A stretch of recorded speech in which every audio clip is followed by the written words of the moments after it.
Mi nombre es César Humberto Albornoz, yo soy licenciado en Administración en primera profesión y doctor de la Universidad de Buenos Aires en el área de Administración. Hace mucho tiempo que empecé en la facultad, entonces, ¿por qué hice esto? ¿Por qué busqué esta carrera de la licenciatura en Administración? A mí siempre me gustó el orden y cómo armar determinadas cosas con un orden de criterio, con algo pragmático. De hecho, mi vida en general fue siempre muy pragmática. Yo no encuentro salidas por otro lado que no sea un camino lógico y normal. Obviamente que lo hay y uno se equivoca y se golpea con este tipo de cosas y se da cuenta que hay otras cosas. Pero me pareció que era la carrera que más estaba en mi forma de pensar, en mi estilo de vida. Yo vengo de una familia de trabajadores. Mi padre tiene tercer grado y trabajó toda la vida, vivía en el campo, se vino a Buenos Aires a vivir con una hermana, y mi madre tiene sexto grado, y creo que, si no me equivoco, del lado de mi padre soy la primera persona que recibió un título universitario. O sea que para mi padre, yo siempre lo dije en las juras que a veces me toca presidir a los nuevos graduados, digo, para mi padre yo era mi hijo el doctor. O sea, entonces esto para mí es muy importante, el tema de la universidad pública y el desafío de haber estudiado acá. De hecho, yo también vengo de la enseñanza secundaria pública, aunque muchos digan que es paga. Yo estudié el liceo militar, porque me gustó un amigo que vivía al lado de mi casa, un año mayor que yo, y hoy es mi gran amigo, que vive un poco más lejos de la ciudad de Buenos Aires. Él casualmente estaba ahí, yo le digo, qué lindo, ¿qué haces? Y él me explicaba qué estaba haciendo en el liceo, y me gustó, me entusiasmó. Yo soy hijo único, para mi madre fue un serio problema, porque me iba los lunes y me volvía los sábados, los viernes, pero era educación pública, era una escuela pública, que lo único que se pagaba era el uniforme y la comida, y dormir, o sea, la pensión, uno pagaba la pensión y el uniforme, después el resto era todo público. Así que para mí la educación pública es lo fundamental que puede tener hoy el país y la forma de llevarlo adelante. Así que estas son un poco las motivaciones, y creo que el liceo también me formó un poco en esta estructura de seguir una carrera que tiene que ver con las ciencias económicas, con la administración, con la gestión principalmente, que para mí es punto fundamental. Uno a veces habla de administración y me parece que administración es una palabra chiquita, palabra corta. Parece que uno tiene que hablar de gestión, porque uno hace gestión. Y creo que el mejor título que pudo haber es como hicieron en la Universidad de Buenos Aires, donde es una licenciada en administración, porque administración no es solamente empresas, administración es organización del tercer sector, organizaciones en general. Entonces me parece que esa es una postura importante. Así que bueno, esa es un poco mi historia de por qué estudié esta carrera. A ver, yo voy a dar épocas para que ustedes se den cuenta de qué estamos hablando. Yo entré en el liceo militar en el año 66. Mitad de año 66 viene la revolución de Onganía, los sacan al presidente Ilía. Así que mi vida dentro del liceo fue prácticamente una vida adentro de gobiernos militares, porque yo me voy en el año 70 con la NUCE también. O sea, uno vivió una época militar totalmente distinta, y algo que a mí no me gustaba. Yo tengo de padres muy democráticos. Mis padres, como en aquella época había más socialistas que otra cosa, socialistas radicales, vivían de por sí en esto, y mi padre tenía esa cultura socialista adentro, pero no la socialista que uno se imagina, dice, uy, es el comunismo. No, el socialismo que tenía que ver con ayudar a la gente, estar siempre al lado de la gente, que la gente tuviera lo que la gente necesitaba. Y yo no era como si no encastrara dentro de lo que es seguir la carrera militar. Para mí no era eso. Para mí era estudiar un secundario. En aquel momento mis padres hicieron un esfuerzo muy grande para poderme mandar a una escuela con un nivel educativo de primer nivel, porque en aquel momento el liceo militar tenía un nivel educativo similar al Buenos Aires, o el Pellegrini de la UBA. ¿Por qué no fui al Buenos Aires y al Pellegrini de la UBA? Porque yo creo que mi padre, en toda su ignorancia, lo digo de buena manera, ¿no? Toda su ignorancia, no tenía ni idea que era el Buenos Aires y el Pellegrini. Y esto salió porque se lo dije yo, no porque me lo dijo él. O sea, ellos no me dijeron tenés que ir al liceo. Yo le dije, yo quiero ir al liceo. Entonces, bueno, averiguaron y empecé ahí. Pero por eso no seguí la carrera militar. La carrera militar me parecía que no era... Yo no estaba en la forma de ser. De hecho, en segundo año del colegio, del liceo, yo me quise ir. Estuve a punto de irme y me convenció un oficial que teníamos ahí en el coso y una charla con mi padre. Entonces, todo esto continué porque, bueno, porque tenía que estar. Y la verdad que uno de los mejores amigos que tuve, los tuve en esa etapa de la adolescencia, digamos, ¿no? Entonces, y éramos muy compinches, de hecho hoy nos seguimos viendo a casi, no sé, más de 50 años de que nos hemos recibido. Así que bueno, esa es un poco la historia. Yo creo que entré con un plan que se llamaba D o E, uno de los dos. Yo entré acá en el año 71, creo que se llamaba, era D o E el plan. No recuerdo bien, creo que era E. O sea, me suena que era ¿es D o E? Pero D me decís que no, por el 53 debe ser E, entonces, así que bueno, entré en una facultad, qué sé yo, con una playa de estacionamiento en la esquina, con una facultad donde la rotonda era el lugar de reunión de todo el mundo. Entramos muchos compañeros míos del liceo, entonces nos juntábamos todos en la rotonda en aquel momento, en estas aulas 15 que hoy está el bar, 17 las aulas grandes, ya uno se sentaba. Me acuerdo, mi primer profesor de álgebra fue Cohen Tarica, profesor de álgebra que tenía un ayudante, nunca me voy a olvidar, me quedó grabado tenía un ayudante que se llamaba Silvestre, el apellido, que era ingeniero civil o un ingeniero electromecánico. Entonces, Cohen Tarica tenía una costumbre en esas aulas enormes, de 2 pizarrones que se subían y se bajaban, y arriba una tarima. Esa era la característica de esa época. La facultad tenía todas las aulas tenían el lugar donde estaba el profesor en una tarima, y un escritorio, y me acuerdo que llenaba de punta a punta y los 4 pizarrones de fórmulas. Entonces, una cosa de loco. Entonces lo tenía el pobre ayudante Silvestre completándole las fórmulas que él dejaba medio, porque era medio loco. Entonces, como un matemático, aparte tenía los pelos todos levantados. Y me acuerdo que uno llegaba, yo venía de trabajar, porque claro, yo trabajaba y venía de trabajar y llegaba justo. Entonces cuando llegaba justo, atrás de todo, y eran aulas de 100 y pico de alumnos, 120 alumnos, entonces era lugar donde sentarse a escucharlo y tratar de ver hacia el pizarrón, de llegar a ver al pizarrón lo que tenía.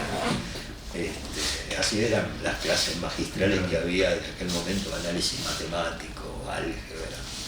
Yo me acuerdo, en esa época, en el plan de estudios, los chicos se quejan a veces de matemáticas. Yo tenía análisis matemático 1, análisis 2, álgebra lineal, estadística 1 y estadística 2. Yo di 6 matemáticas acá adentro. Y la daba, como yo, todas las carreras tenían la misma, porque ese era el ciclo básico original. Era bravo en aquel momento.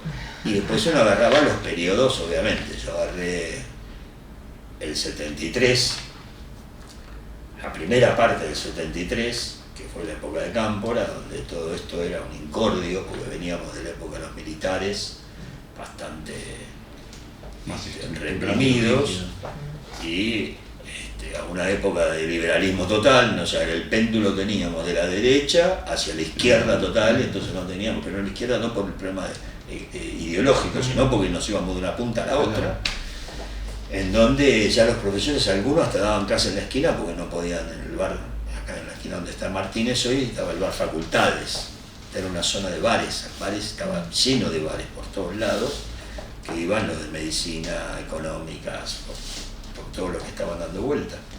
Y me acuerdo que yo, no sé si microeconomía no la terminaba dando clases enfrente porque no había aulas. Formó cuando fue después del 73 la universidad, uno se encontraba de que digamos, horarios de 7 y 9 de la noche era imposible estar en la facultad, en los corredores era imposible. Obviamente acordémonos que no había un edificio nuevo, o sea, todo estaba concentrado en las aulas del patio Uriburu, en las aulas de la rotonda y todas las aulas que estaban en estos primer y segundo piso, ¿no? O sea, estaba más concentrada la facultad.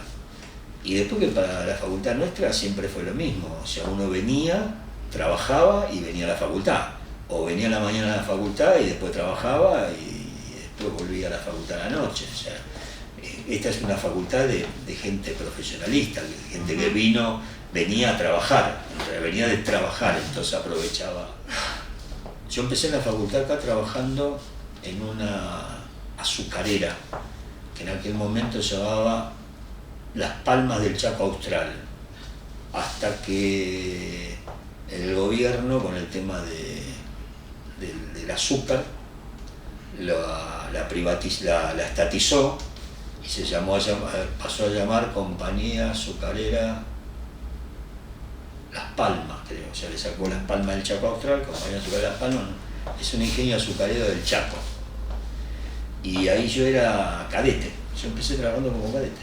Necesitaba trabajar, entonces empecé trabajando como cadete.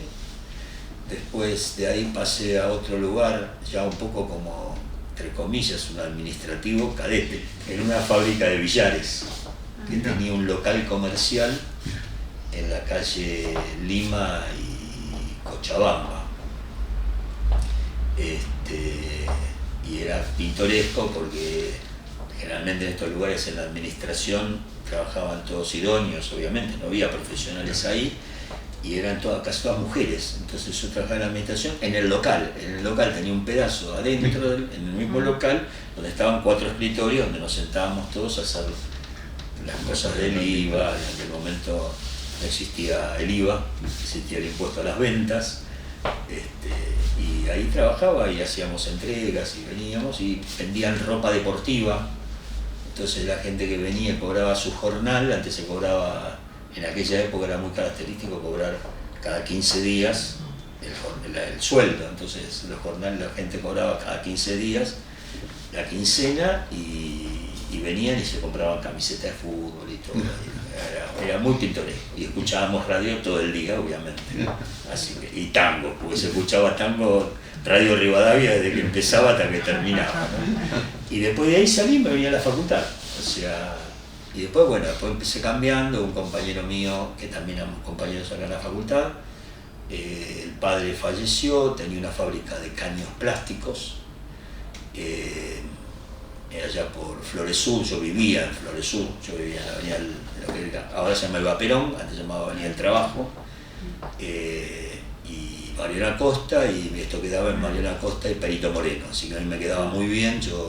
Empezamos a trabajar, después cambiaron las oficinas a Alberdi y no sé dónde, y bueno, ahí empecé a trabajar más que nada bien administrativo, o sea, ahí sí.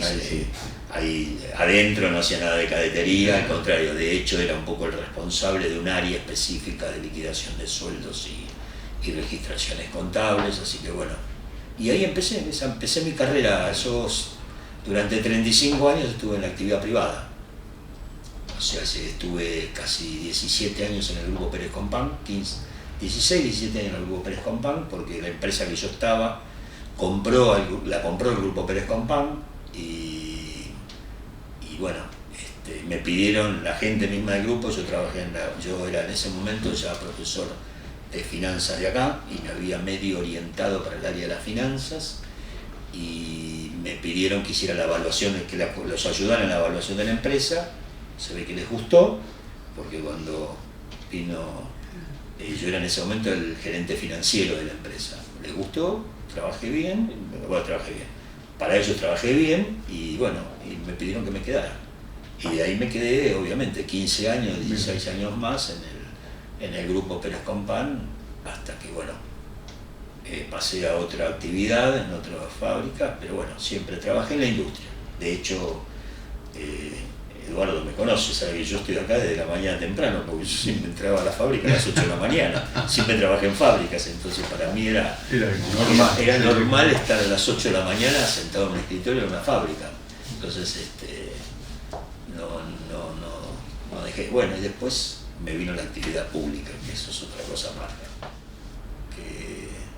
De impuestos. Ángel. Se llamaba Ángel Dionisio Ángel. Ángel de nombre y Ángel de apellido. Fue mi karma. Mi karma. A mí no me gustaba impuestos. Aparte yo decía, yo el impuesto lo necesito para otra cosa. Necesito para entender cuáles son los problemas que me genera en la administración de una empresa o en la parte financiera de una empresa. No para liquidar. Yo no quiero liquidar impuestos. A mí no me interesa. Yo para eso busco un contador que me liquide impuestos o que me asesore con respecto al tema de impuestos. Quiero saber lo mínimo indispensable. Eso, obviamente, eso me forjó un poco porque yo creé acá la carrera de la maestría en finanzas. Y lo primero que dije, no, tienen que saber impuestos, tienen que saber impuestos. Tienen que saber microeconomía, tienen que saber. Ahora, no tienen que ser expertos ni en impuestos, ni en microeconomía, ni en economía. Tienen que tener los conocimientos suficientes y necesarios para entender cómo los afecta el área financiera, nada más. Porque yo he ido 1000 veces al Instituto Ejecutivo de Finanzas, donde era gerente de finanzas de distintas empresas, y yo veía que se sentaban al lado mío gerentes de finanzas y no tenían ni idea de algunas cosas. O sea, de algunas cosas muy puntuales. Sí sabían mucho de finanzas, de números, cómo invertir, cómo sacar la plata, qué hacer con los dinero, pero no tenían ni idea qué impactos tenían determinadas cosas que estaban en el medio. Y un día les di una charla en el instituto y yo explicaba. Y el tipo me dice, pero ¿cómo sabes tanto del tema? No sé tanto del tema. Yo lo que quise siempre entender es cómo me afecta a mí una decisión que alguno tome en un impuesto para mi empresa. Y esto es función de lo que tiene que ver. Bueno, mi maestría tiene esa forma de encarar la parte de impuestos, la parte de economía, la parte de contabilidad, cosas que están totalmente afuera del área de finanzas. Ahora, de finanzas tenemos que ser expertos. O sea, el tipo que habla de un bono tiene que saber cómo se hace un bono. El tipo que habla de derivado tiene que saber qué es un derivado, cómo funciona y todo. Eso es finanzas puras. No lo otro. Lo otro es entender para qué sirve y qué me afecta. Entonces, bueno, estas son un poco las cosas. Por eso creo que Ángel, dentro de la bronca que yo tenía, porque me costaba hacer esa materia, me costó bastante hacer esa materia, me sirvió como punto de partida para entender qué era lo que yo tenía que hacer y qué no tenía que hacer al respecto, porque no era ni un experto contable, ni un experto en liquidar impuestos, ni en derecho tributario. No era para mí. Y después un profesor que me marcó mucho, que fue mi mentor en lo que sea mi carrera docente, fue Gerardo de Such, después terminamos siendo muy amigos, diría que como hermanos, porque en definitiva veraneábamos juntos, las dos familias estaban juntas. De hecho, él ya hoy falleció, la mujer también, y yo sigo viendo los hijos, y los hijos me siguen llamando, me siguen mandando cosas por teléfono. Uno de los hijos fue ayudante mío en la cátedra en algún momento, y ese creo que fue un poco el que me abrió el camino. De hecho, él me pidió que yo lo acompañara en la materia, y bueno, y en un momento, y otro profesor que también a mí me marcó como gran profesor acá, se me fue el nombre, recién lo tenía, ya me voy a acordar, muy bueno, que también era de finanzas, que aparte tengo firmada un acta, que fue la primera acta que yo tuve que hacerme cargo del curso, porque a De Such lo habían operado, y bueno, tengo firmada el acta, me dice, tu primera intervención en esta la tengo en mi casa guardada. Compañeros tuve un montón, de hecho yo hoy me sigo viendo con una contadora, licenciada en administración también, que estudiamos juntos. Para mí era muy característico porque vivía muy cerca de mi casa, ella vivía por la zona del Parque Chacabuco, yo vivía en Flores Sur, y estudiábamos mucho en la casa de ella porque tenían una panadería, y entonces estudiábamos a la noche en la cuadra. Y el abuelo nos traía las medialunas recién saliendo. La vi este fin de semana pasado en la costa, ella tiene una casa muy cerca en la costa donde la tenemos nosotros con mi mujer. Y bueno, y ella se había casado con un chico, después se separó, que el chico era compañero de mi mujer de medicina. Y estuvimos este fin de semana y nos acordábamos de las veces que estudiábamos adentro de la cuadra, calentitos en la cuadra, con todo, y nos traía el abuelo y el padre las cosas. Entonces esa es una de mis compañeras que recuerdo con mucho cariño. Y después fueron alumnos, compañeros que tuve circunstanciales por materia. Esta facultad tiene o sea, uno no puede hacer un trayecto completo con muy poca gente, o sea, uno puede hacer un trayecto completo con muy poca gente, porque los requisitos a uno los llevan ellos, porque mi mujer estudió prácticamente medicina con 2 compañeros casi prácticamente toda la carrera. Creo que se separaron sobre el final porque ahí sí un problema de finales y todo, pero después el resto estuvieron casi toda la carrera. Acá yo no recuerdo haber esto, creo que con esta chica fue con la que más materias hice juntos, porque después fueron circunstanciales, ¿no? Épocas circunstanciales. Sí, en mi carrera docente. Gustavo Tapia es mi mano derecha, hoy es titular de una de las cátedras de administración financiera, y conmigo empezó siendo ayudante. Que es el otro titular que se quedó con mi cátedra en administración financiera, es Carlos Aire, que él se recibió conmigo, con la materia se recibió con la materia mía que estaba cursando conmigo, y siguió de ahí en adelante, siguió conmigo hasta que ahora que es titular. Así que tengo hace más de 15, 20 años que estoy con él. Y de hecho trabajó conmigo en una empresa, me lo llevé yo a trabajar en una empresa. Pero en alumnos mucho tengo recuerdos de gente sí que ha trabajado conmigo, pero no, que ha estado conmigo, pero no puntualmente mucho tiempo en la carrera, son materias muy puntuales. Porque aparte yo trabajaba, entonces yo venía acá, entraba a las 8 de la mañana, salía a las 5 de la tarde, venía a la facultad y estudiaba de 7 a 9 y de 9 a 11. O sea, no tenía mucha alternativa. A ver, yo cuando entré a la facultad fue siempre promoción sin examen, en aquel momento, cuando yo entré en el 71.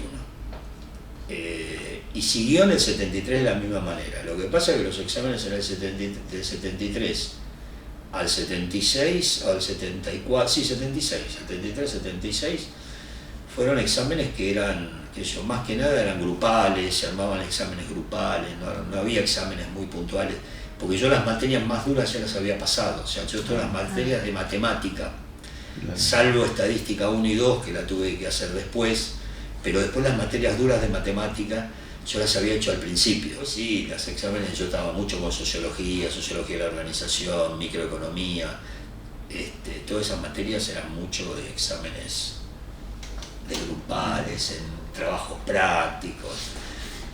Pues fue una época muy rara, una época en la facultad muy rara. Nunca se tomaba lista, así que uno nunca sabía si estaba inscrito o no estaba inscrito. Claro, porque esa época no se olviden que la facultad se inscribía con tarjetas perforadas. Entonces usaban las aulas, ya que yo le decía 15 y 17, se ponían los buzones alrededor del aula y uno tiraba la tarjeta perforada. Y entonces después salían las planillas, las sábanas que las pegaban por toda la facultad, toda la rotonda y los pasillos, en donde uno tenía que buscarse su número de registro, a ver si estaba inscrito y en qué se inscribía y en qué había salido, porque en esa época nunca siempre garantizaban una materia. Entonces fue una época muy dura en la facultad, inclusive desde el año 71 en adelante. Creo que esto entró a flexibilizarse un poco después del año 83, después que salimos del golpe, yo me había recibido, y los primeros, te diría, 6 años, yo tardé 6, 7 años en recibirme, fueron muy duros, o sea, muy duro de materia. Primero que yo no podía tampoco, porque yo me casé en el año 76. Entonces yo tenía una familia por delante, tenía una mujer que mantener, mi mujer estudiaba medicina, yo quería que se recibiera, para mí era muy más importante que se recibiera ella que me recibiera yo, porque era dejar a último. Yo sabía que no iba a dejar, pero digo, pero medicina es más dura que la nuestra, mucho más dura, una carrera que no te permite trabajar porque tenés horarios de lo más esotérico, ¿no? Había un horario de 7 a 9 de la mañana y después otro de 2 a 3 de la tarde, una cosa increíble, entonces era imposible coordinar un horario laboral. Entonces, bueno, de cualquier manera ella entró a trabajar en un colegio como administrativa en el año 73, 74, pero bueno, le vino bien para hacer todo este tipo para permitirle en algunos momentos, tenía mucha más flexibilidad horaria, podía ir a veces a la mañana, a veces a la tarde, porque esto le llenaba formularios.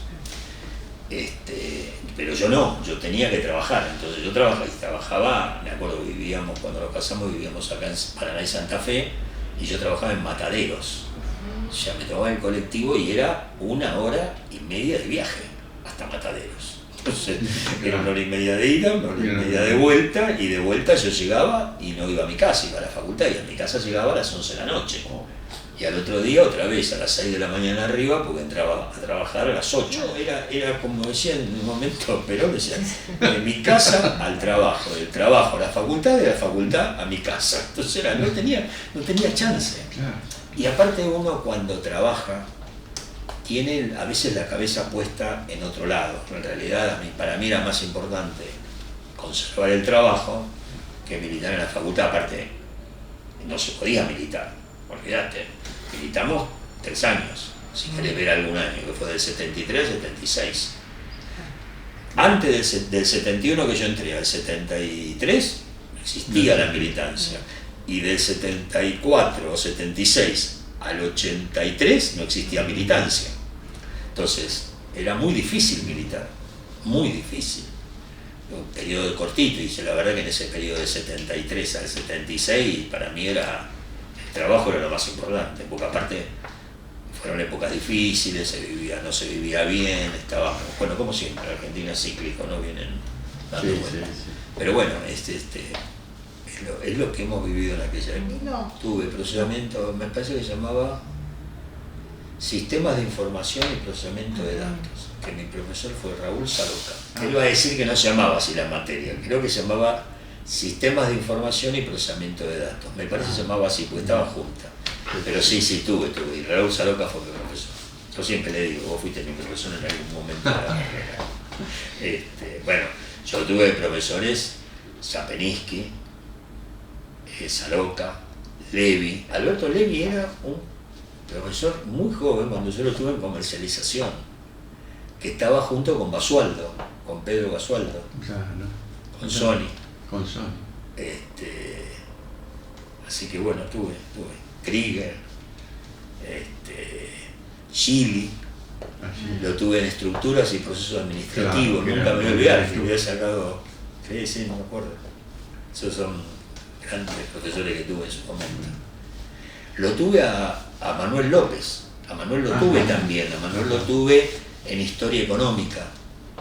Originalmente la primera materia que uno rendía en la facultad era Economía, Historia Económica y Análisis Matemático 1 o Álgebros. Yo no los tuve ninguno de los dos, porque estructuras era una materia que estaba mucho más adelante.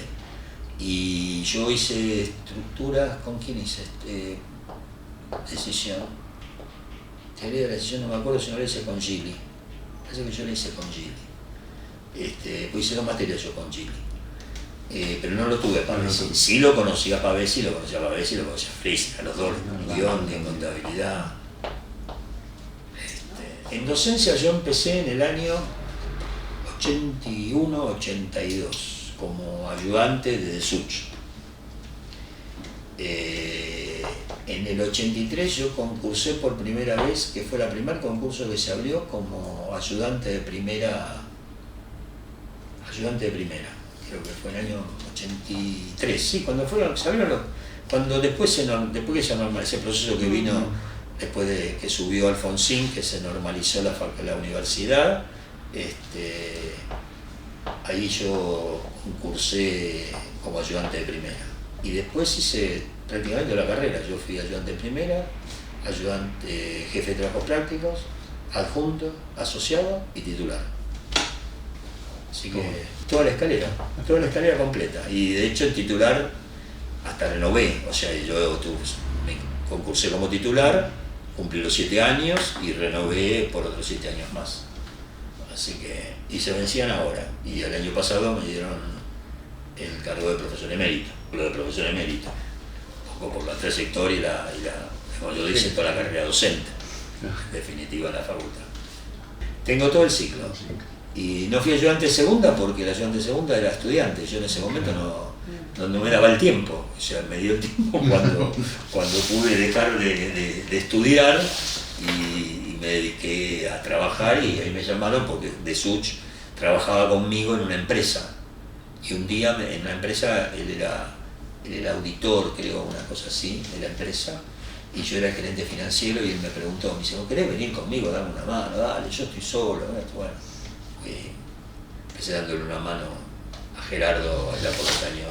En realidad empecé con él en el año 80, 79-80 empecé con él, pero oficialmente lo mío fue en el 81, donde tengo la primera resolución. Sí, tal cual. En investigación empecé bastante más tarde, empecé tipo los años 90, 91. Ahí empecé a trabajar en proyectos que tenían que ver con el área de finanzas, que todavía no estaba armado nada. Yo fui uno de los precursores acá en armar un centro de estudios, que lo armé en el año 2006. Yo armé el Centro de Estudio para Análisis Financiero, lo que se llama CEPAF hoy. Y junto con Gustavo Tapia, que en aquel momento trabajaba, era adjunto mío en la cátedra. Yo en ese momento era asociado interino y él era adjunto en la cátedra que estábamos los dos juntos. Y bueno, y ahí empecé a armar, a pergeñar esta idea. Estábamos en aquel momento, nunca me olvidé, en el Consejo Profesional, en la Comisión de Finanzas del Consejo. Y bueno, y ahí dijimos, bueno, ¿por qué no todo esto que hacemos acá, hagámoslo en la facultad? Le digo, sí, total es lo mismo. Bueno, empezamos a trabajar en cómo le llamamos, cómo le ponemos el nombre, qué sé yo. En aquel momento Barbieri recién estaba subiendo como decano, marzo del año 2006. Sí, 2006.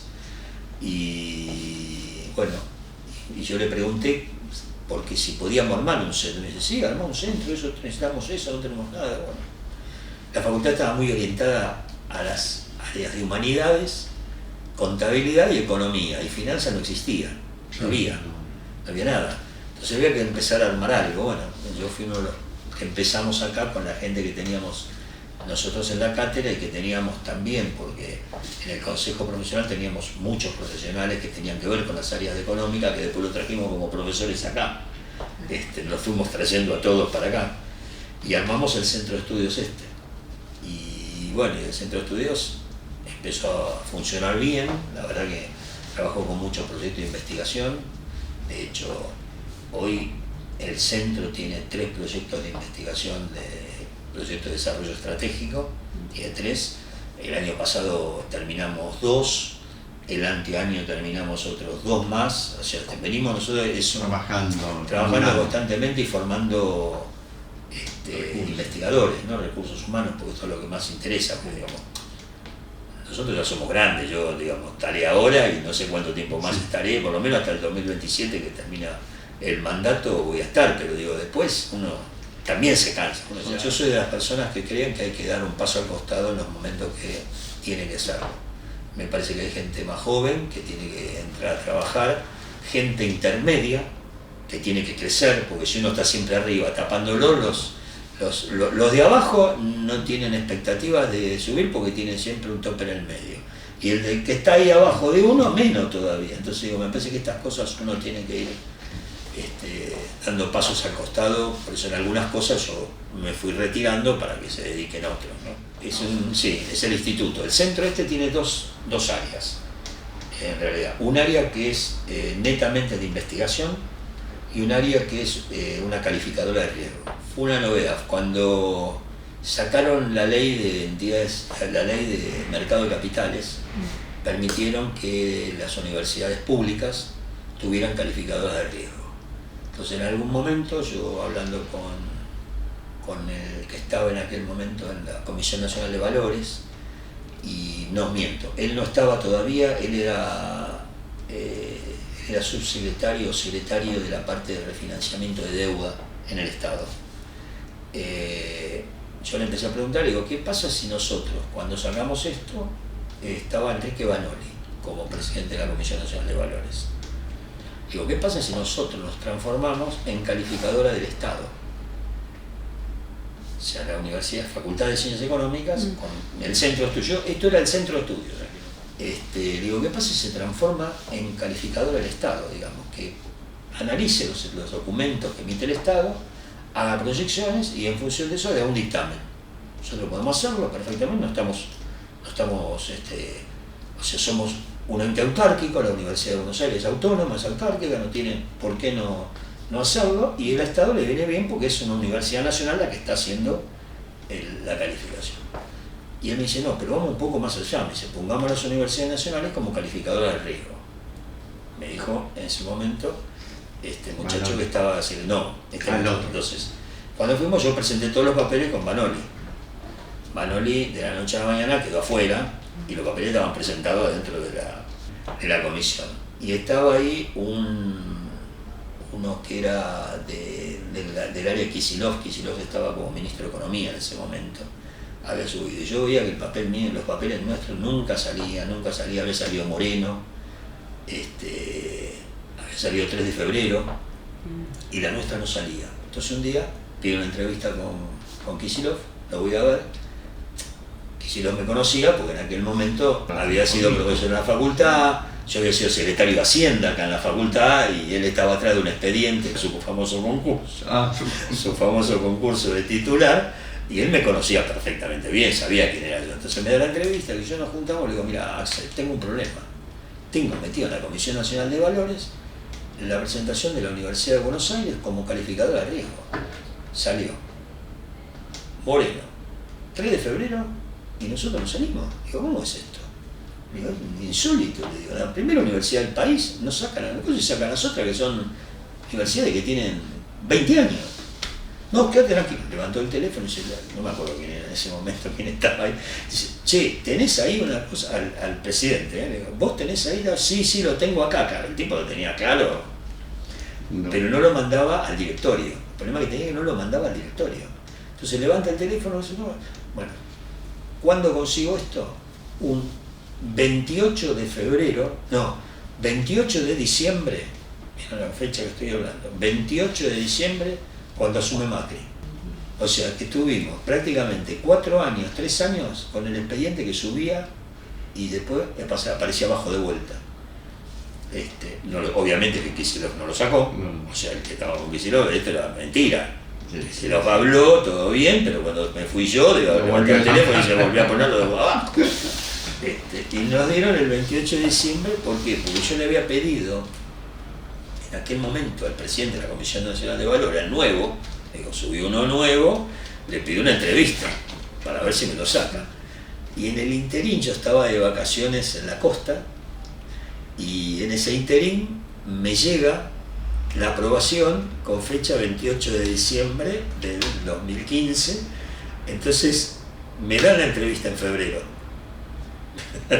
Digo, Marcos Ayer se llamaba, Marcos, quédate tranquilo, por lo que yo venía acá está, le digo. Me dice, no, yo eso te quería decir, le digo, no, ya está, le digo, cuídate.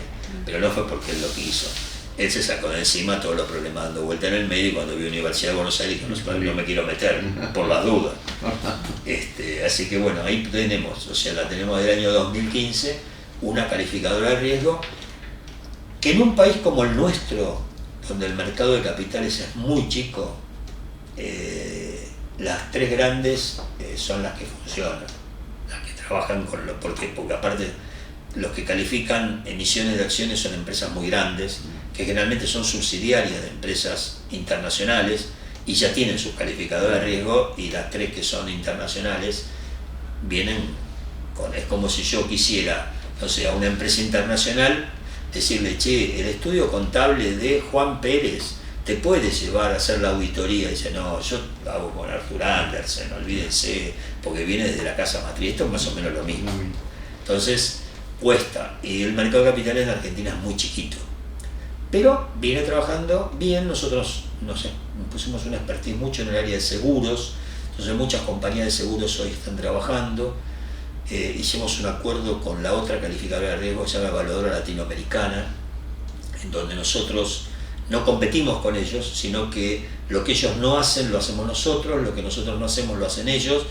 Ellos no pueden hacer estudios de financieros porque las calificadoras de riesgo están inhabilitadas. Digo, no te das problemas, yo lo hago por mi centro de estudios. Yo tengo las dos manos. Claro. Tengo por un lado la calificadora y por otro lado el centro de estudios. Entonces todo lo que ellos no pueden hacer lo hago yo con el centro de estudios, y lo mismo con las calificadoras. Porque el público no emite, hoy no hace nada el sector público, prácticamente muy poco, y lo que estamos esperando es que repunte el mercado de capitales. O sea, si yo siempre a los chicos en finanzas les decía, si ustedes se agarran hoy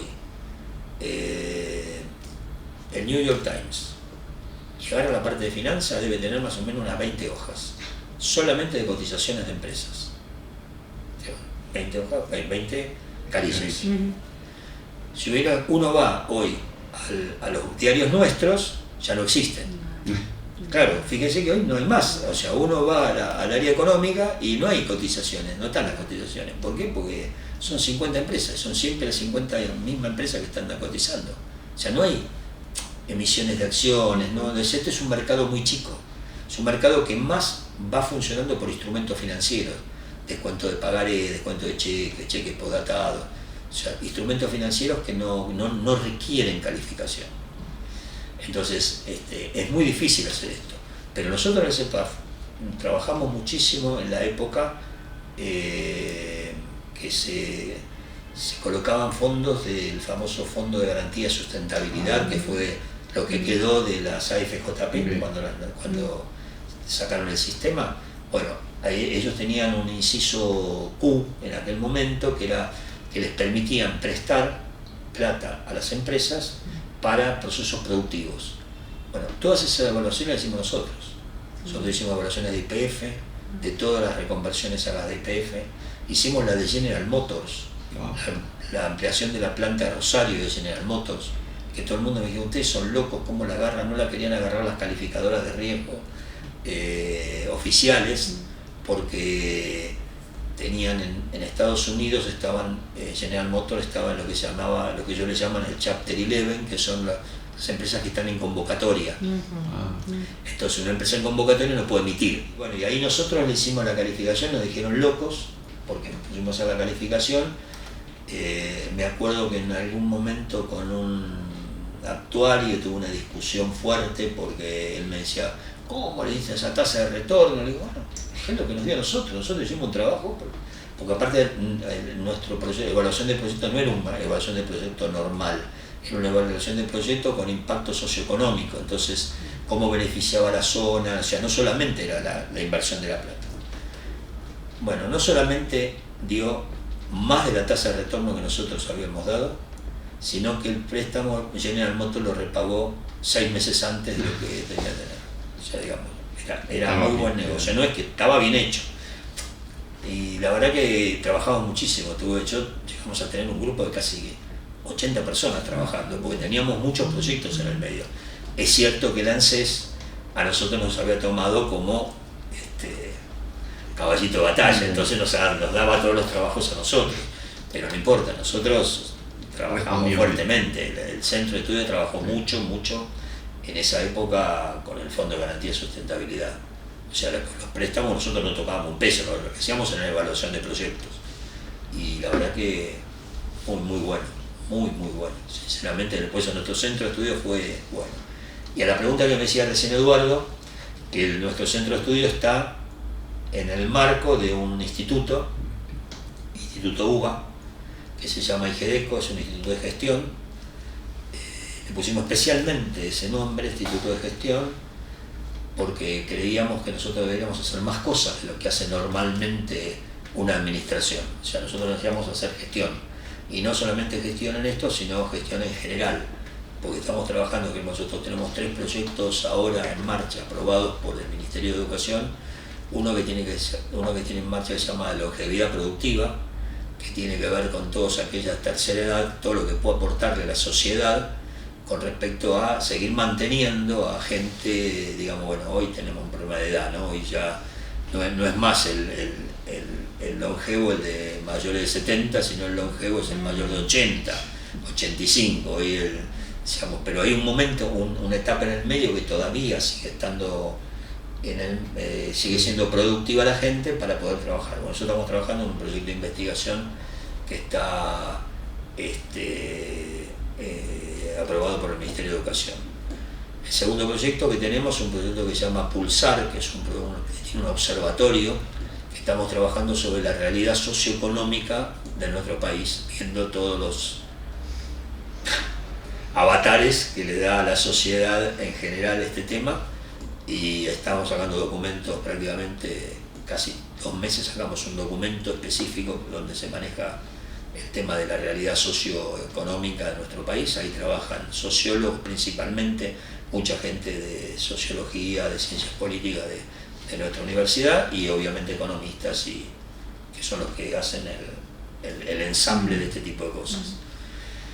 En longevidad están trabajando médicos también, porque obviamente ahí tiene mucho tema con el tema de medicina. Están trabajando sociólogos, porque estas son realidades socioeconómicas, socioproductivas, y están trabajando gente de nuestra facultad. Y el otro es un programa se llama Hacer Educación, que tiene que ver mucho con la realidad de lo que hoy le sucede a la educación argentina. O sea, qué está pasando con nuestra realidad. O sea, ahora dejemos de lado un minuto el tema grave del tema presupuestario, ¿no? Eso, digamos, es un tema aparte, pero si uno entra en la realidad de lo que es la educación argentina hoy, la educación argentina tiene pequeños, como si fueran estos gaps de memoria olvidada, de cosas que uno dice, bueno, pero acá te faltó todo este pedacito. Sí, falta. O sea, faltan cosas que uno, el que viene de otro tipo de otros tipos de educaciones, como hemos recibido por ahí nosotros, los que peinamos un poco más de canas, hemos recibido una educación totalmente distinta. No sé si es mejor o peor, no lo sé, pero sé que es una educación distinta. Hoy los chicos tienen esa educación que van por impulsos. Van, esto me gusta, lo hago, esto no me gusta, no lo hago. Entonces el no me gusta, no lo hago, dejan en el medio espacios libres que no los cubre nadie.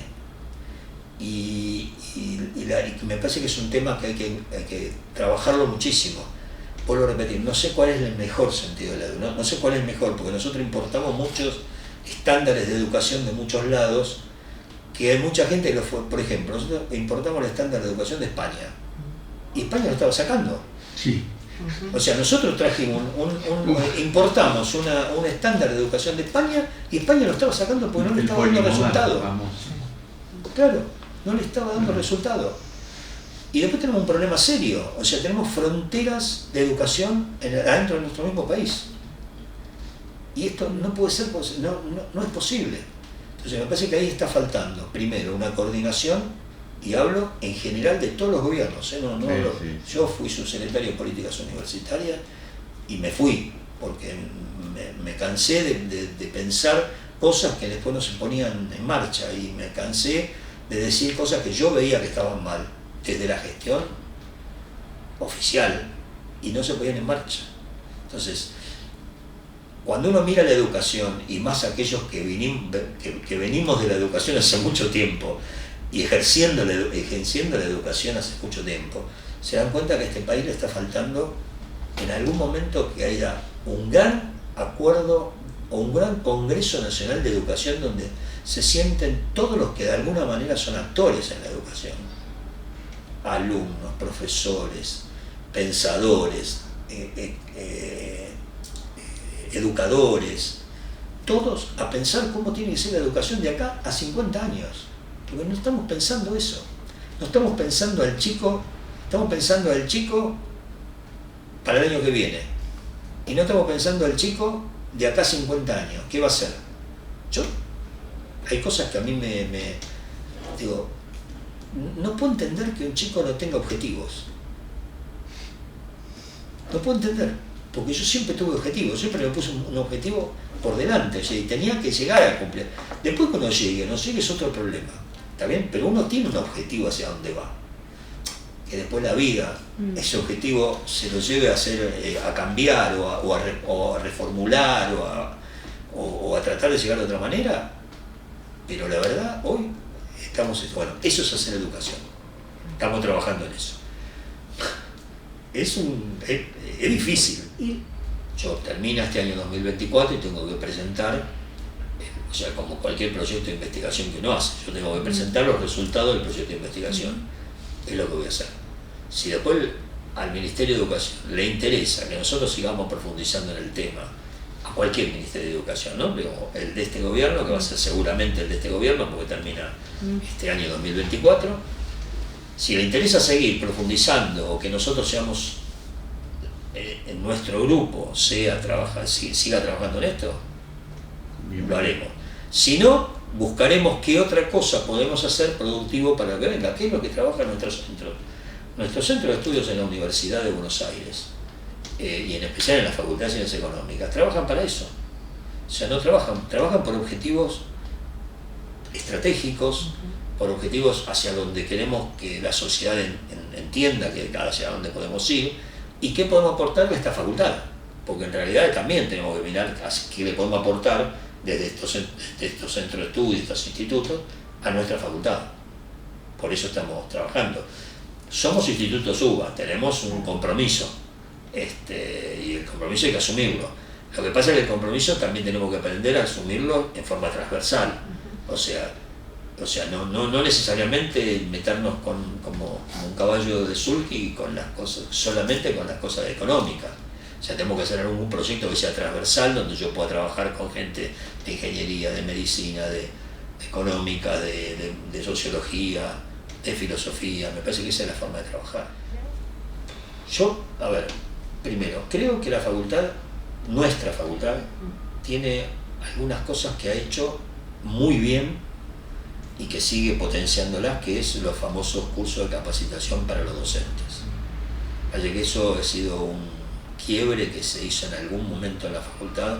Yo lo hice el curso de formación docente universitaria y me parece, yo hice ese posgrado que en su momento se creó allá hace como 20 años. Y la verdad que fue algo para aquellos que veníamos que somos profesionales, que no tenemos nada que ver con la educación, entender cómo tenemos que analizar el tema de la profesional con la educación y cómo juntan las dos cosas al mismo tiempo. Creo que esa es una de las cosas espectaculares que ha hecho nuestra facultad, que de hecho hoy lo hace la universidad. Hoy lo tiene la universidad montado en cabeza de la Secretaría Académica. Y nosotros creo que hemos sido pioneros en eso, me parece. No sé si no hemos sido los primeros, pero por ahí andamos. Y eso creo que es una de las cosas importantes. Eso nos ha permitido a nosotros tener una formación docente mejor de la que teníamos antes. Que en realidad éramos docentes a los ponchazos. Pero yo creo que la facultad está bien. Creo que uno de los objetivos importantes que debe tener la facultad y que debería profundizar rápidamente es la actualización de los planes de estudio y buscar un método que sea una actualización constante, que no sean estas actualizaciones que yo me tengo que juntar cada 15 años, 20, para hacer un gran cónclave y poner las cosas. Esto le pasa como a las constituciones. Yo cuando tengo que actualizar la constitución y me tengo que juntar a un congreso constituyente para hacer esto, primero gasto plata, segundo gasto esfuerzo, porque no me voy a poner de acuerdo. Por eso yo le saco un sombrero a los Estados Unidos, donde tiene una constitución ágil. Ellos agarran una enmienda, se juntan en los congresos, hacen una enmienda y enmendaron la constitución y vienen a funcionar de ahí en adelante con otro esquema. Me parece que esa es la forma. Y nosotros debemos buscar esto, más con un concepto de cómo viene hoy en general el contexto es cambiante. Yo el otro día les decía a los chicos que se reciben, digo, yo les voy a dar una mala noticia, que van a tener que seguir estudiando. Van a tener que seguir estudiando, porque el contexto a ustedes los va a obligar a capacitarse constantemente. O sea, tardamos 70 años en una revolución industrial, o miles de años en una revolución industrial. Tardamos 40 o 50 años en una segunda revolución industrial. Estamos en la cuarta ahora, o quinta. Entonces, los cambios son tan rápidos que uno, si no se potencia y se pone al ritmo de lo que la sociedad está pidiendo, no vamos a quedar siempre atrás. Por eso digo que los cambios de los planes de estudio tienen que ser cambios de planes de estudio muy ágiles. O sea, las finanzas que yo estudié no son las finanzas que comencé a dictar cuando en el año 83 di, y no son las finanzas de hoy. No son las mismas. Yo estoy con el libro de Van Horn, Administración Financiera, un libro así de gordo, tapas duras, editorial Aguilar, que estaba acá en la esquina de Junín y Córdoba, y hablaba del poste restante. Poste restante era una forma de cómo uno le mandaba plata a uno a través de otro lado con cable, porque iba por telégrafo. No existía el sistema bancario. Así estudié yo las finanzas. Y básicas. No había evaluación de proyecto de inversión, o sea, uno hacía presupuestos. La herramienta más importante que tenía en aquel momento la metodología financiera era el presupuesto. Hoy es un instrumento que me permite entender algo hacia adelante. Hoy las finanzas, yo no conozco derivados, no conozco opciones, no conozco cómo llegar a entender el mercado, muero. Todo lo demás, las decisiones de inversión, de financiamiento, son decisiones que están metidas ahí adentro, no necesito explicarlas, porque salen solas. Aparte hoy, yo cuando empecé a trabajar en una empresa, en el año 76 empecé a trabajar en una empresa muy grande, ¿no? Una empresa canadiense. Nosotros teníamos sucursales en casi todo el país porque vendíamos maquinaria vial y agrícola. Entonces teníamos una sucursal en Tucumán, Banco en Capital y en Tucumán. Teníamos una sucursal en Neuquén, Banco en Capital y en Neuquén. Cuentas bancarias, no. Una cuenta bancaria en Tucumán y una cuenta bancaria en Neuquén, la misma cuenta bancaria en Buenos Aires, de Neuquén y de Tucumán. Entonces cuando uno se ponía a mirar, teníamos casi 40 cuentas bancarias. Hoy no existe eso. Hoy es un problema. Levanto el teléfono, me meto en la computadora y hago las transferencias. O sea, pago cosas a distancia, pago cosas con el celular. Entonces, estos procesos requieren ser muy ágiles en cómo enseño. Porque en definitiva, el que va a hacer eso es alguien que ha estudiado. Si va a ser un gerente financiero, seguramente, o un contador, una licenciado en administración, una licenciado en economía, digo, alguien va a tener que entender esto. O sea, no puede darse cuenta cómo funciona esto cuando llega a la empresa, porque la empresa se lo va a pedir antes. Claro. Sí, sí. Entonces, ese es el tema que hay que estar. Por eso digo, los planes de estudio tienen que ser muy ágiles. La misma tecnología ha avanzado en las formas de evaluación de los riesgos. ¿Por qué? Porque hay programas nuevos que te permiten llegar a evaluar riesgos de una manera distinta. Entonces, todo esto hay que enseñarlo. Nosotros hemos hecho un acuerdo con una empresa muy parecida a Bloomberg, que es la empresa que uno consigue datos. Nosotros hicimos con otra empresa, un problema de costo nada más, pero tiene la misma información y todo. Hoy el centro de estudios está puesto con eso. La maestría, los chicos van y hacen cosas con esto, tienen habilitadas terminales para hacer eso. A veces algunos profesores de la cátedra, esto como todo, ¿no? Yo siempre digo lo mismo. Hay profesores que son muy expertos en una cosa, profesores que son muy expertos en otra. Este es nuestro abanico de profesores que tenemos, esto es cierto. Hay profesores que se quedan en el tiempo y hay profesores que les gusta innovar siempre y estar actualizados. pueden ir tranquilamente. Hay chicos que nosotros les mostramos la herramienta, porque obviamente con la tecnología que tenemos ahora, con una pantalla, una computadora y un cañón, nosotros ponemos la cosa y hacemos todo digitalmente. No necesitamos un espacio físico. Antes, ¿se acuerdan que necesitamos un gabinete para hacer esto? Hoy ya no necesitamos nada. Hoy es todo Wi-Fi, que en nuestra facultad tiene Wi-Fi, entonces es mucho más fácil. Entonces todos estos temas de riesgo, todos estos temas de evaluación y todo, sí, claro que han cambiado. Hoy le damos a lo mejor mucha más importancia a todo lo que es evaluación de bonos, evaluación de activos financieros, evaluación de inversiones, de una manera más técnica que lo que hacíamos antes, que era puro. A mí me enseñaron a usar el sistema francés en los préstamos, entendiendo cómo se desarrollaba la fórmula. Claro. Y yo hacía eso con el desarrollo de la fórmula. Sí. Y yo decía, ¿por qué me enseñan todo esto? Tengo una calculadora financiera, porque yo trabajaba en el área financiera de una empresa. Claro. Yo iba con la formulita, Sí, pero después me di cuenta para qué.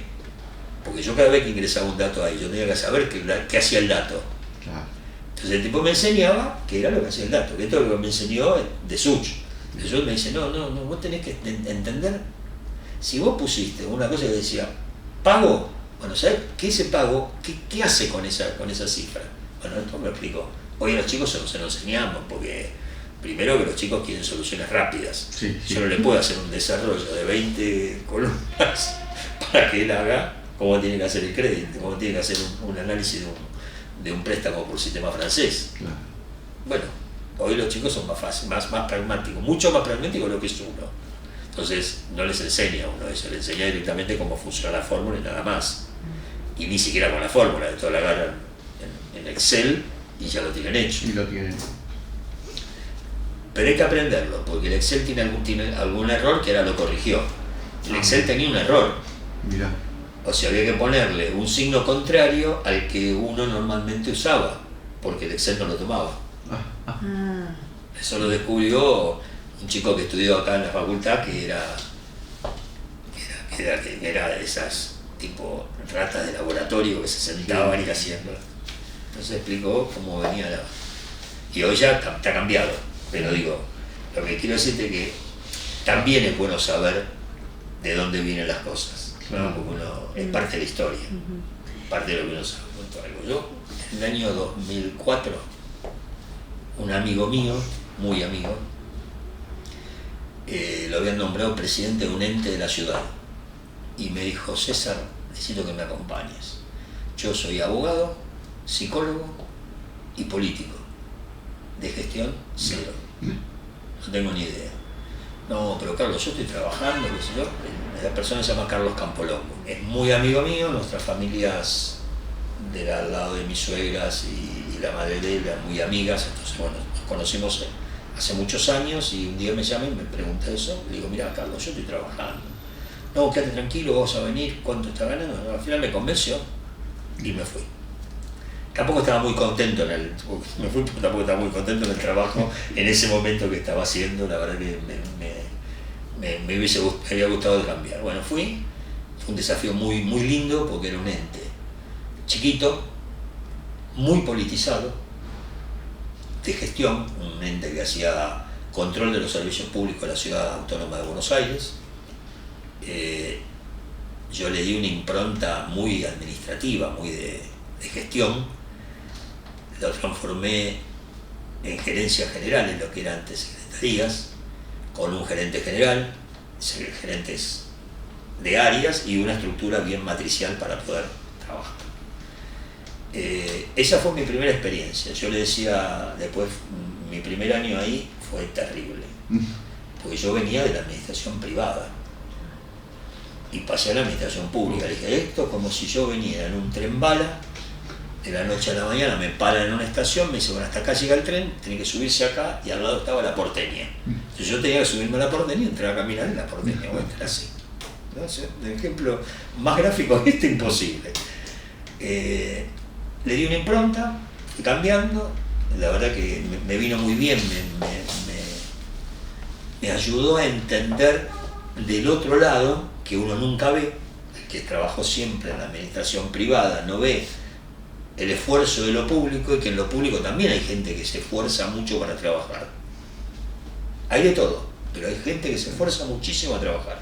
Yo me fui de ahí con un secretario general de ATE del lugar que me dice, mira, si hay alguien que no le pude decir nada, es a vos. Porque vos venís a las 9 de la mañana y te vas a las 7 de la tarde. Y estás todo el día. Y digo, yo no hago, no puedo hacer otra cosa. A mí me pagan por trabajar, no me pagan por venir a no hacer nada. Me dice, no, tenés razón. Y vos eso lo concientizaste en la gente y la gente empezó a venir a trabajar. Pero es porque das un ejemplo. Y yo tenía mi secretaria, que me la llevé en estos lugares muy políticos, yo me tuve que llevar a de súper confianza, era mi cuñada, la hermana de mi mujer, que era secretaria ejecutiva, la saqué de otro lado, me la traje a laburar conmigo, y ella se sentaba conmigo y se iba a las 7 de la tarde. O sea, trabajábamos a full. Y bueno, tengo muy buenas, muy gratas experiencias de haber estado ahí adentro, tengo muchas satisfacciones. La verdad que me fui con un ente, me fui en el año 2009, 2008. O sea, estuve en realidad el cargo duró 4 años de esta persona, yo me iba con él porque obviamente era un puesto político. Era como un secretario de acá, más que gerente.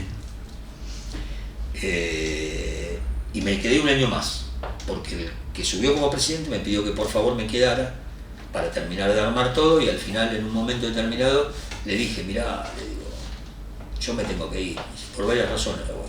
Primero porque vos sos de un color político del que vino, del que se fue. Perdón, del que vino, del que se fue. Y te van a decir que vos sos una continuidad del anterior, no te conviene. Yo me voy. Digo, aparte me están llamando de la facultad, me están pidiendo, Barbini en ese momento me pedía desesperado para venir acá porque empezábamos a trabajar, habíamos empezado en el 2008 a trabajar con el ANSES. Entonces necesitaba que yo estuviera acá coordinando todos los equipos. Ya les digo, tuve más de, yo creo que cerca de 80 o 90 personas trabajando simultáneamente en un momento en distintos proyectos de esto. Había un momento que había explotado. Después me venían a pedir por favor que siguiéramos a ver si teníamos más trabajo y no teníamos, pero había explotado en un momento. Y bueno, me fui y vine acá a trabajar en el área de asistencia técnica. En realidad, como esto lo hacía el centro, el CEPAFA, el centro nuestro de estudios, vine a trabajar ahí, que era mi oficina en el segundo piso. Y bueno, a partir de ahí fui secretario de Hacienda después de Barbini en la segunda gestión. Para mí fue un cambio terrible, porque fue entender las finanzas desde el lado de lo público, que no es lo mismo. No es lo mismo. El devengado, el percibido, el comprometido, todas estas cosas que uno desde la administración privada no existe. No tienen ni idea, en la administración pública aparece. Así que bueno, para mí fue una experiencia muy grata, fueron quizás los 4 años más lindos que pasé porque ¿sí? Pudimos hacer muchas cosas. Hicimos el edificio, no menor, poner en marcha, yo nunca siempre había, en todas las empresas siempre de alguna manera tuve que abrir alguna oficina o algún lugar, alguna mudanza y todo. Nunca había abierto una facultad. El primer día no teníamos los pizarrones y no teníamos marcadores y borradores. Y me dice, ¿nadie lo pensó eso? No, qué sé yo nunca, es lo que menos hubiese pensado. Digo, yo me pensaba en las sillas. Entonces, y la silla lo mismo, la silla. Hay zurdos, yo no soy zurdo. Hay gente que escribe con la zurda. Hay que pensar en los zurdos. Entonces, ¿cuánta cantidad de sillas uno pone? Yo no conocía cómo era el tema. O sea, los pizarrones, los film, los primeros que trajeron fueron un desastre. Entonces había que comprar film para ponerles. Porque estos film, si no, quedan todos marcados. Quedan todos marcados. Si el film es de mala calidad, quedan marcados. Bueno, había que poner en marcha la facultad. Por eso digo, para mí fue uno de los desafíos más lindos que tuve. Yo tenía una impronta de Barbini. Barbini tenía una impronta que a él no le gustaba estarse mucho tiempo sentado. Entonces me llevaba a caminar por la facultad. Así conocí la facultad. Yo no conocía, yo conocía los talleres, no conocía los talleres. Me conocí todos los talleres de la facultad. Me conocí los estanques de las calderas, la zona de las calderas. Por eso digo, para mí fue una época muy linda, porque aparte me decía, te olvidaste el cuaderno. No, mira, lo tengo acá, lo que pasa es que no lo ves. Entonces, iba y anota, hay que hacer esto. Y nosotros recorríamos la facultad. Buscábamos cómo pintarla. En enero y febrero acá, era toda la gente laburando. Digo, para mí fue una época de gestión muy buena. Después de ahí, yo seguí como secretario de Hacienda con Justi, al principio, y después, bueno, cuando Justi deja de ser decano al año, yo me hago cargo del decanato. Sí, 8 meses, 7 meses tuvo Justi. Yo me hice cargo del decanato y bueno, hice mi gestión durante esos 3 años y pico de gestión de decanato, con la misma impronta que tenía anterior, porque yo lo agarraba al secretario de Hacienda, que tenía en ese momento, que era Carolina de Alessandro, y me la llevaba a recorrer la facultad. Vamos a recorrer la facultad. Y se reía conmigo, bueno, pero así, digamos, yo hice la misma impronta del mismo tipo de cosas. Lo mismo con las reuniones, yo me reunía cada 2 por 3 con los profesores, me gustaba. Sí. O sea, digo, yo creo que el decano tiene que tener presencia antigua, porque es el alma mater de la facultad. El secretario de Hacienda es el que más tiene que acompañar al decano en todo lo que es la gestión, porque el resto son muy puntuales. O sea, el académico es académico, el general es el consejo directivo y todo ese tipo de cosas. El de investigación es investigación, no hace otra cosa. Hice en aquel momento algo que no era muy normal en la facultad. ¿Vos te acordás? Las reuniones periódicas con todos los secretarios, donde a mí me gustaba que todos estuvieran enterados de todo lo que hacía en la facultad. O sea, que cada secretario tenía que decir, por lo menos durante 10 minutos, qué era lo que hacía. Porque eso mismo lo hacían las empresas. O sea, eso mismo lo hacían las empresas. Porque no podías usarlo. O sea, uno no cambia su forma de ser porque esté en la administración pública, en la privada o en una ONG. Es lo mismo. O sea, es gestión. Entonces, y eso les ayudaba a todos a entender por qué en algunos lados se hacían determinadas cosas y por qué en algunos lados se hacían determinadas otras cosas. Y cómo podían juntarlas. Es un problema de gestión. Es un problema de cómo uno quiere gestionarlo. O puedes gestionarlo desde tu impronta personal y trabajar sobre ese esquema para que todo el mundo pueda trabajar de esa manera, o puedes hacerlo desde una impronta de los libros, donde también aparece la administración de los libros. ¿La burocracia es distinta? Sí, es distinta. La burocracia privada es más. Lo privado es menos burocrático, en el concepto bien de la burocracia, lo que es burocrático, menos papelerío, que yo no tengo que llamar licitaciones, hago cosas más fáciles. En cambio, en la administración pública normalmente es todo más lento, requiere más procedimientos, y yo creo que requiere más procedimientos porque siempre estuvo metido en el medio el tema de la corrupción. Entonces, por eso uno es más cuidadoso en las cosas que tiene. Yo me fui del Ministerio de Educación, a mí nadie me puede decir absolutamente nada, presenté todo en anticorrupción, no tengo un solo procedimiento mal hecho ni proceso mal hecho. Me fui del decanato y tampoco. O sea, la auditoría que a mí me hicieron en el decanato, a posteriori de mi salida del decanato, no tuvo nada. Entonces digo, pero no es porque yo he sido mejor que otro, porque Barbieri tampoco lo tuvo. O sea, digamos, somos gente de gestión, entonces a nosotros nos vale más la gestión o sea, que el proceso sí lo tengo que cumplir, lo cumplo. De hecho, lo primero que hice cuando me subí como decano acá, que ya lo había hecho como secretario de Hacienda con Barbieri, fue armar procedimientos para que la gente sepa qué es lo que tiene que hacer. Después no sé si lo actualizaron o no actualizaron, pero no importa, nosotros hicimos procedimientos. Y en eso Barbieri era muy hincha con respecto a este tema, yo era muy hincha con respecto al tema de los procedimientos, que poner procedimiento en la mano, porque realmente era, de hecho en el ente hice procedimientos de todos los sectores, les obligué a cada uno de los responsables de los sectores a hacer procedimientos, que todo el mundo supiera, porque no siempre es la misma gente, y el día de mañana viene alguien, ¿y qué tengo que hacer? Y no sé, mira, la que estaba antes, hacía esto. Te diría más, yo creo que el día que impongan premios y castigos en lo público va a cambiar totalmente la forma de gestionar. Yo creo en los premios y castigos. O sea, a lo mejor castigos extraordinarios. Castigo significa que yo voy a premiar al que hace las cosas bien y no le voy a dar nada al que hace las cosas mal, o que no las hace bien como las debería hacer.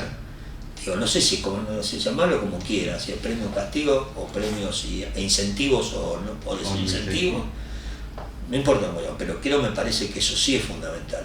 Que eso en la administración pública en general no es bien visto, ni por los gremios, claro, a veces por los empleados tampoco, y a veces les cuesta mucho imponer una cosa de ese tipo.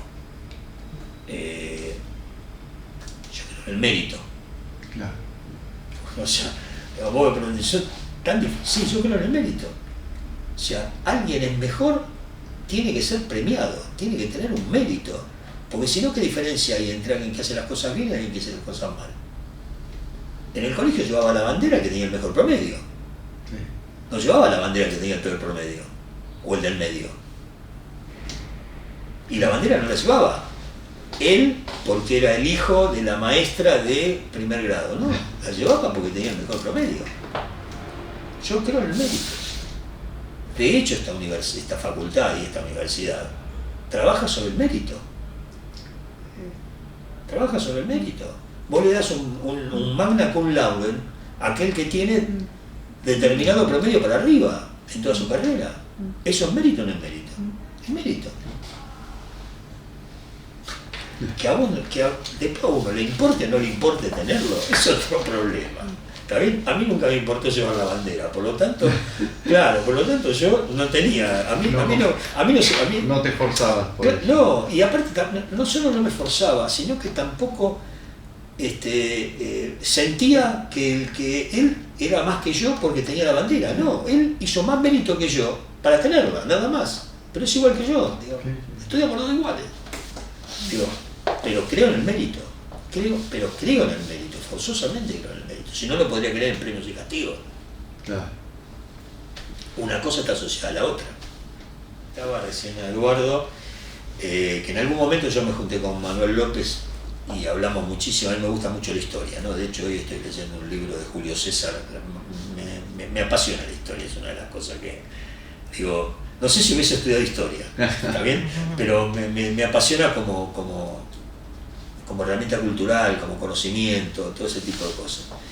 Y le contaba que en algún momento tuve en mis manos un documento que es un decreto de Perón y firmado por Cereijo como ministro de Hacienda, creo que era de Hacienda en ese momento, ministro de Hacienda, en el cual le transferían a la Facultad de Ciencias Económicas, no a la Universidad de Buenos Aires, sino a la Facultad de Ciencias Económicas, el predio comprendido por las calles Córdoba, Junín, Viamonte y Uriburu. Esto es donde estamos nosotros. Quiere decir que, en realidad, si uno se puede analizar, el único edificio que no es de la Universidad de Buenos Aires es la Facultad de Ciencias Económicas. No sé si algún otro puede haber pasado lo mismo, no sé si después la Facultad de Ciencias Médicas ha pasado parecido en el nuevo edificio, ¿no? Pero este es así. En algún lado debe estar ese documento en la facultad, si no se podrá conseguir porque habría que buscar un decreto presidencial, no es cualquier cosa, un decreto presidencial, que en mis charlas con Fernández López él me contó un poco la historia de esta facultad. Donde hoy está el edificio nuevo, había un edificio gemelo a la fachada que tiene nuestra facultad hoy actual, igual, más chiquitito obviamente porque ocupa mucho más de la mitad de la cuadra, pero había uno exactamente igual del otro lado, igual. Este predio donde hoy está la Facultad Vieja eran los institutos de investigación, por eso está la morgue acá abajo. Por eso a la morgue se accedía por las aulas 01 y 02. Ahí había una puerta que uno accedía por las aulas, creo que eran en aquel momento 04, 05, que eran las aulas de costadito, chiquititas, apenas bajar la escalera, se accedía a la morgue. Por eso está la chimenea, porque abajo estaban los hornos, donde se cremaba la gente. después de mucho tiempo, que no la vienen a buscar, nadie la reclama, se queman por eso estaba la chimenea. Y por eso esta facultad tiene 6 aulas anfiteatros en las esquinas de Junín, de Viamonte y de Córdoba, porque esas aulas, cuando hace mucho tiempo, tenían mármol arriba. Ahí se enseñaba anatomía, fisiología y todo ese tipo de cosas, y se usaban aulas magistrales, aulas de anfiteatro. Por eso fíjense ustedes que no tienen ventanas, las ventanas que tienen las tienen arriba de todos, son ventanas chiquititas. Todo esto me lo contó Fernando. Todo este sector era el Instituto de Investigación, y las aulas que había eran las aulas del patio Uriburu, más las aulas que tenía en la parte de abajo el edificio de la facultad, que ahí estaba el decanato de medicina, estaba ahí el decanato de medicina, y por eso está la biblioteca. O sea, la biblioteca está de ese lado, no está de acá, la biblioteca está de aquel lado. Yo en algún momento tuve la esposa de un muy amigo de mi padre, que fue directora de acá de la biblioteca. En esa época chiquita, era chico, ni siquiera estaba en la facultad. Y porque ya creo que cuando yo entré a la facultad ya estaba jubilada. Y bueno, por eso aparece el aula Hussein, que esa no era el aula donde él investigaba, ese era el aula donde él daba clases. O sea, ese era el aula de Hussein, no sé si es esa justo, pero digo, ese patio era el aula donde Hussein daba clases. Pero bueno, después dicen las historias, que eso me lo comentaste vos, yo no me acordaba de eso, cuando se quema esto, en realidad se quemó para obligarlo al gobierno de Perón a terminar el edificio que estaba inconcluso, el Hospital de Clínicas. Esa es un poco lo que yo conozco de esta historia de la facultad.